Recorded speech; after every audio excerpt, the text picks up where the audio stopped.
The prosecution pulling out all the stops as they make their final push to put Diddy away for life. Shocking images revealed from inside the freak-offs. Hotel rooms in disarray with thousands of dollars worth of damage. Mase confirms shocking details about his real beef with Diddy. For years, Mase stayed quiet. He vanished from music, walked away from millions, and left fans wondering what really happened between him and Diddy. Now, he's breaking the silence. And what he reveals isn't just personal, it's explosive. Betrayal, manipulation, stolen millions, and a truth Diddy never wanted out. This isn't just a feud, it's the unraveling of one of hip-hop's darkest secrets. At one point, Mase and Diddy were unstoppable, the flashy duo behind Bad Boy's golden era. Mase was the voice of the streets with a smooth flow, and Diddy was the mogul shaping hip-hop's future. But just as fast as he rose, Mase walked away from the label, the fame, and from Diddy himself. For years, no one knew why. Now, Mase is finally telling his side. In recent interviews and lyrics, he's exposed what really went on behind the scenes, from being financially exploited, to feeling spiritually broken, to watching the industry he helped build turn its back on him. And at the center of it all was Diddy. All my awards went to Puff. I wrote all those songs. They never give me credit for that. For 20 years, I've been taking the shorter end of everything to just make things go the way they needed to go. If you think about even, doing music with Puff.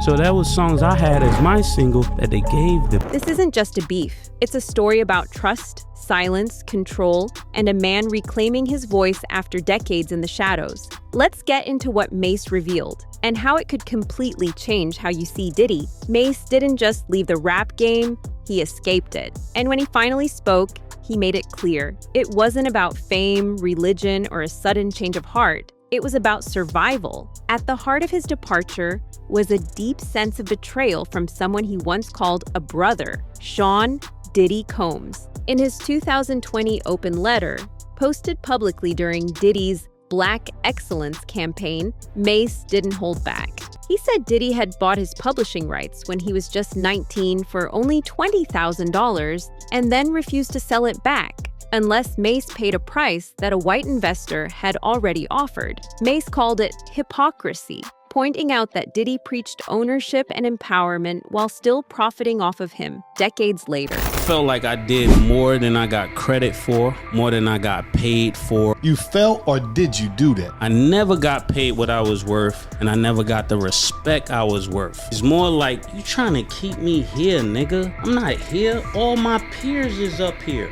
When it's time, just like somebody raised somebody up, they did work with you, they go from your little man to maybe A&R. Like, he didn't want me to grow at anything. And even more money, more problems. I came up with that. Yeah. But this was deeper than money. Mase spoke about feeling spiritually drained and manipulated, saying the bad boy system was designed to break artists down, not build them up. He said he watched other artists around him suffer, from the LOX to Black Rob to Craig Mack, and knew he had to get out before it destroyed him too. In tracks like The Oracle, Mase sharpened his pen and delivered brutal lines aimed directly at Diddy, accusing him of hiding behind Biggie's legacy, robbing artists, and pretending to be something he's not. The song was more than a diss, it was a release. After years of silence, Mase had nothing left to lose. He also hinted that Diddy had a deeper control over his artists, emotionally and even psychologically, saying in interviews that many were scared to speak up because Diddy had leverage on people in ways the public couldn't imagine. And despite stepping away from rap to become a pastor, Mase never forgot what he went through. In his own words, leaving Bad Boy wasn't about finding God, it was about freeing himself from a place he felt was spiritually corrupt. These never-before-seen pictures were taken by police during the raids of the music star's homes.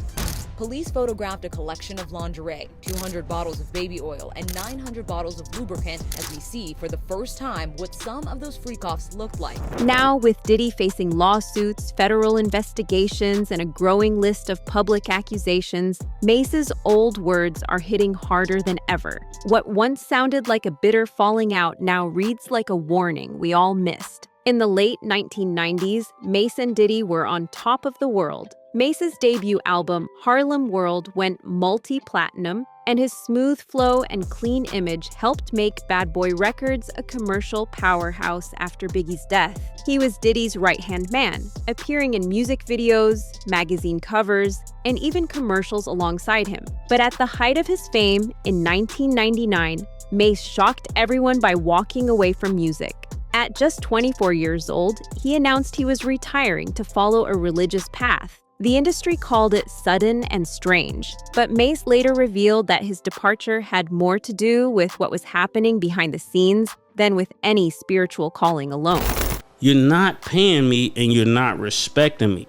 And that's the real problem. All right. And that's just the beginning. All right, then there's people that try to do bodily harm with me. They will be in the house with Puff.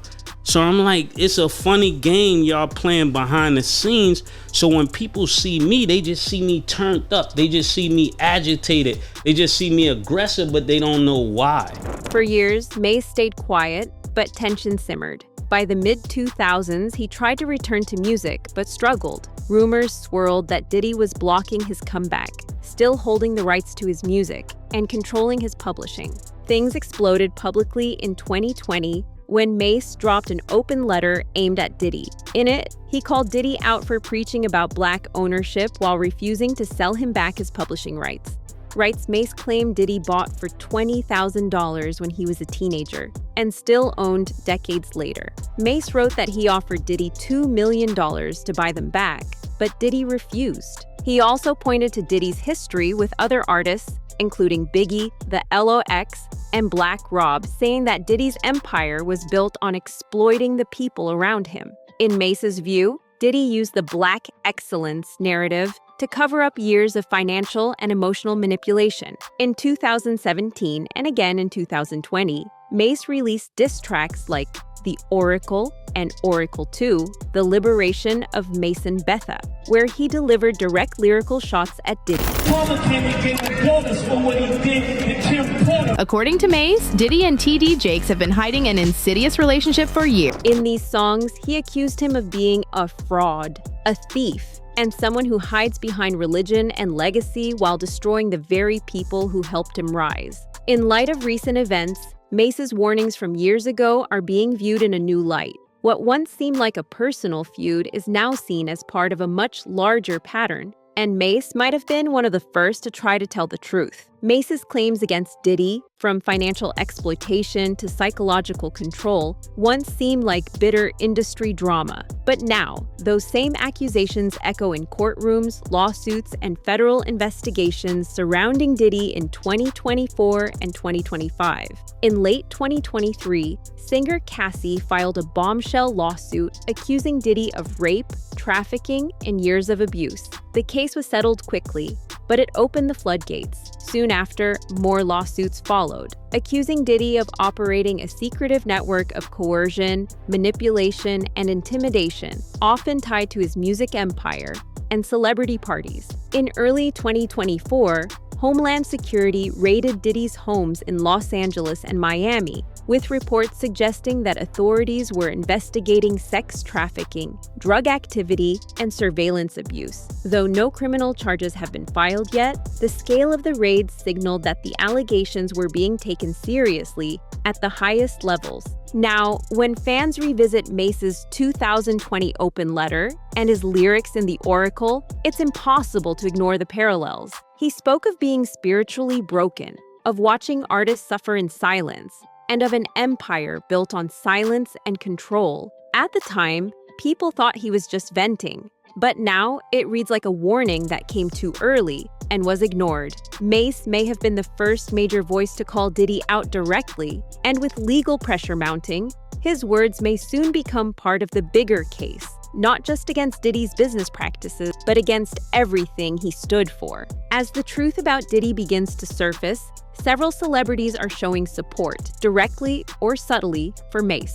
Some have spoken up, others have changed their tone, and a few have started to echo the same warnings Mase gave years ago. No one has backed Mase louder than 50 Cent. For years, 50 has called out Diddy over shady contracts, suspicious parties, and alleged abuse of power, and he's repeatedly reposted Mase's diss tracks and statements. In 2020, when Mase dropped The Oracle 2 and called out Diddy's hypocrisy, 50 gave him props and reminded fans that these accusations weren't new. They were just finally being heard. The LOX had their own legal and public battles with Diddy over publishing rights, echoing Mase's claims about being financially locked out of their own work. In interviews and during their 2021 Versus battle, they shaded Diddy's control over their early careers. While not naming Mase directly, their stories confirm a pattern that backs up everything he's said. Once on rocky terms with Mase, Cameron has recently shown support. He featured Mase on his show It Is What It Is and let him speak freely about his past with Bad Boy. The fact that Cam, a fellow Harlem rapper, is now giving Mase a platform shows a shift in the industry's tone. Cam's audience is big, and his support matters. Back in the early 2000s, Eminem often took subliminal shots at Diddy and Bad Boy. In tracks like Marshall Mathers and Say What You Say, M mocked the glitzy, artificial image of Diddy's camp, accusing him of prioritizing flash over authenticity. In his bars and interviews, he always made it clear he didn't trust the empire Diddy was building. "You think I won't go there? Diddy's whole label is a gimmick."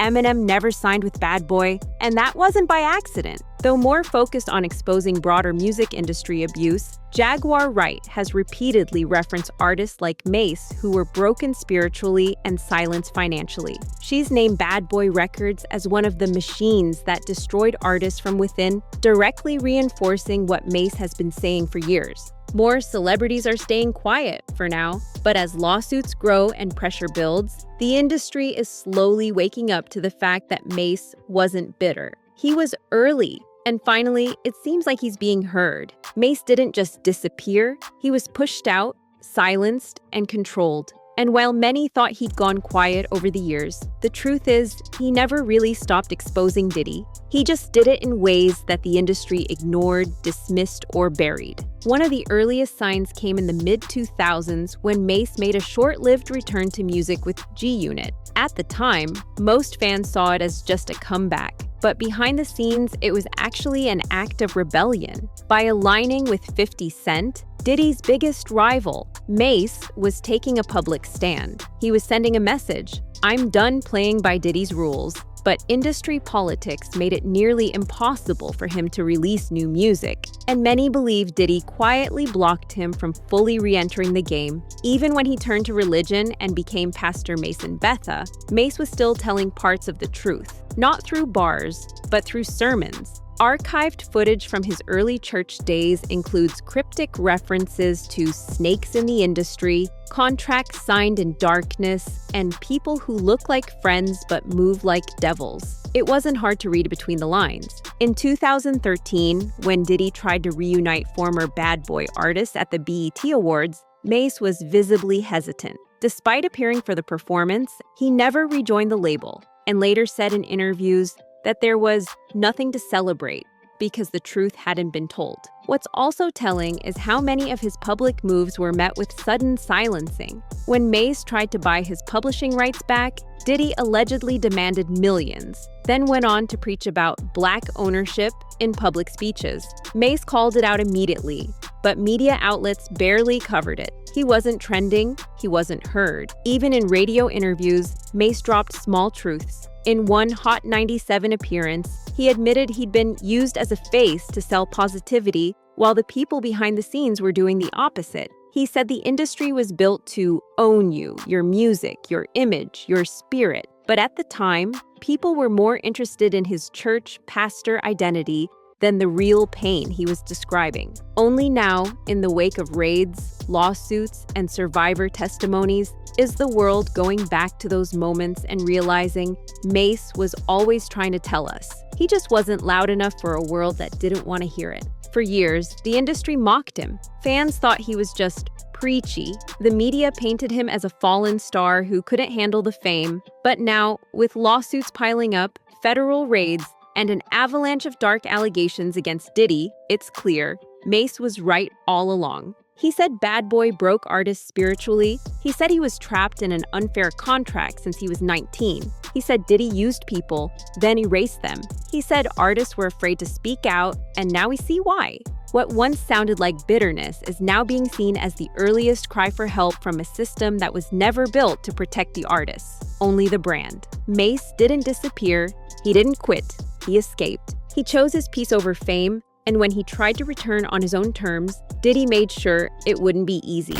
Did you make the right decision leaving rap? I did. Everything now that we see playing out was all the things I escaped. The car, the shine, the loon, Puff Daddy, the Craig Mack, the Biggie Smalls. So even though I made those decisions and it cost me money, that's why I got with Killer and they gave me the money back. But Mase still spoke up. Through diss tracks, letters, interviews, and sermons, he tried to shine light on the darkness everyone else wanted to ignore. Now the world is catching up to what he saw years ago, and the industry that silenced him, it owes him an apology and maybe more, because Mase wasn't bitter. He was brave, and he was right. What once looked like old rap beef now feels like prophecy. Mase wasn't just calling out Diddy, he was exposing a system that chews up artists, silences truth, and hides behind fame. And while the world is only now starting to listen, Mase had the courage to speak when no one else would. With lawsuits growing, artists speaking out, and Diddy's empire under fire, it's clear the truth always finds a way out. So the next time an artist walks away or dares to speak up, maybe we should stop asking what's wrong with them and start asking what are they running from? Because this isn't just about Mase and Diddy anymore. It's about the entire machine. And the machine is starting to break.